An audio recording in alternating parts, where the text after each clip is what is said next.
স্থানীয় সময় বুধবার সকালে যুক্তরাষ্ট্রের নিউ ইয়র্কের হিলটন হোটেলের বাইরে বন্দুক হামলায় নিহত হন ব্রায়ান থমসন। তিনি দেশটির সবচেয়ে বড় স্বাস্থ্য বীমা কোম্পানি ইউনাইটেড হেলথ কেয়ারের প্রধান নির্বাহী কর্মকর্তা হিসাবে কর্মরত ছিলেন। কোম্পানিটির বার্ষিক বিনিয়োগকারীদের সম্মেলনে যাওয়ার পথে ওত পেতে থাকা হামলাকারী তাকে গুলি করে পালিয়ে যায়। হাসপাতালে নিয়ে যাওয়ার পর চিকিৎসক তাকে মৃত ঘোষণা করেন। ঘটনাস্থলের সিসিটিভি ফুটেজ দেখে পুলিশ জানায় হামলাটি পূর্ব পরিকল্পিত।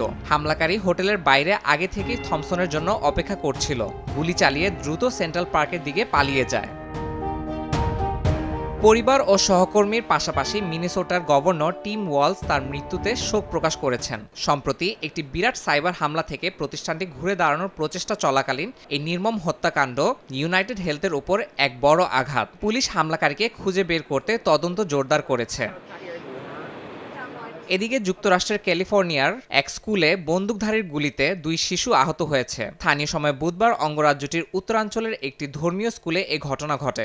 আহত 2 শিক্ষার্থীকে দ্রুত হাসপাতালে নিয়ে যাওয়া হয়। পুলিশ জানায় গুলি চালানোর পর সন্দেহভাজন ব্যক্তি নিজেই আত্মহত্যা করেন। হামলার কারণ অজ্ঞাত রয়েছে, যদিও তদন্ত শুরু করার কথা জানিয়েছে স্থানীয় কর্তৃপক্ষ।